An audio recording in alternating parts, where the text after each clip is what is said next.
शुभ संध्या सभी को। मेरा नाम विवेक गौतम है। मैं उदयगिरी वरिष्ठ सदन की तरफ से आज कुछ प्रस्तुत करना चाहता हूँ इस हैप्पी आवर के उपलक्ष्य में। तो सर्वप्रथम मैं एक छोटे से कोटेशन से अपनी बात को रखना चाहूँगा कि दुश्मनों की भीड़ में रास्ता बनाकर चलता हूँ, और अपनी माँ का लाड़ना हूँ, सर उठाकर चलता हूँ। अक्सर देखा गया है कि हमारे भाई बंधु छोटी छोटी बातों को लेके अपना आत्मविश्वास खो देते हैं और अपने आप को डीमोटिवेट फील करने लगते हैं। तो इसी से उन्हें थोड़ा मोटिवेट करने के लिए मैं एक कविता आपके सामने प्रस्तुत करना चाहूँगा। मेरी कविता जयशंकर प्रसाद जी द्वारा लिखी गई है, जो कि बहुत ही प्रसिद्ध कविता है। आशा करते हैं कि आपने सुनी होगी शायद।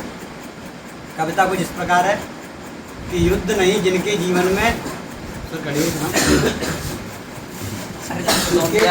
युद्ध नहीं जिनके जीवन में वे भी बड़े अभागे होंगे, या तो प्रण को तोड़ा होगा या फिर रण से भागे होंगे। युद्ध नहीं जिनके जीवन में वे भी बड़े अभागे होंगे, या तो प्रण को तोड़ा होगा या फिर रण से भागे होंगे।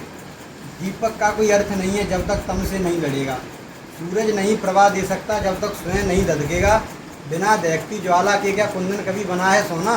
बिना घिसे मेहंदी ने बोलो कब पाया है रंग सलोना। जीवन के पथ के राही को पलवर भी विश्राम नहीं है, कौन भला स्वीकार करेगा जीवन एक संग्राम नहीं। अगली पंक्तियाँ, आप इस जीवन में रह रहे हैं तो अपना अपना युद्ध सभी को खुद लड़ना है। लोग आते हैं अस्थायी समय के लिए और आपके जीवन से चले जाते हैं। अस्तित्व सिर्फ आपका है, आपको खुद अपना युद्ध लड़ना है। तो आगे की पंक्तियाँ मेरी कि अपना अपना युद्ध सभी को हर युग में खुद लड़ना पड़ता है।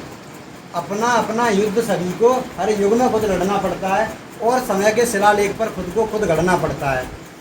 सच की खातिर हरिश्चंद्र को स्वयं कुटुंब बिक जाना पड़ता, और स्वयं काशी में जाकर अपना मूल लगाना पड़ता।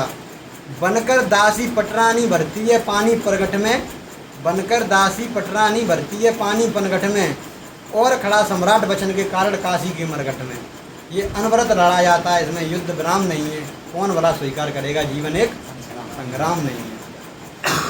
हर रिश्ते की कुछ कीमत है जिसका मोल चुकाना पड़ता, हर रिश्ते की कुछ कीमत है जिसका मोल चुकाना पड़ता, और समय से जीवन का है हर अनुबंध निभाना पड़ता। सच ने मार्ग त्याग का देखा झूठ रहा सुख का अभिलाषी, दशरथ मिटे वचन की खातिर राम जिए होकर वनवासी।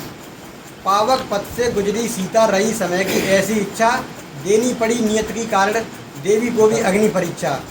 वन को पुनः गई वह देवी निरअपराध निर्दोष आकार, जीती रही उम्रभर बनकर तेज और संघर्ष उदाहरण। निज पुत्रों को लिए गर्भ में वन का कष्ट स्वयं ही झेला, अपने बल पर लड़ा सिया ने जीवन का संग्राम अकेला। और आगे की पंक्तियाँ आपको ये बताएंगी कि आप जीवन के किसी भी पहलू पर खड़े हैं, सबसे पहले आपके पास जो संघर्ष में खड़े होने वाला व्यक्ति है वो आप स्वयं हैं। कोई भी आपके संघर्ष में स्थायी रूप से शामिल नहीं हो सकता है। तो आगे की पंक्तियाँ कुछ इस प्रकार हैं कि निज पुत्रों को लिए गर्भ में वन का कष्ट स्वयं ही झेला, अपने बल पर लड़ा सिया ने जीवन का संग्राम अकेला। और धनुष तोड़कर जो लाए थे अब वो संग में राम नहीं है। अंतिम पंक्तियाँ देखिए क्या कह रही हैं कि धनुष तोड़कर जो लाए थे अब वो संग में राम नहीं है, और कौन भला स्वीकार करेगा जीवन एक संग्राम नहीं है।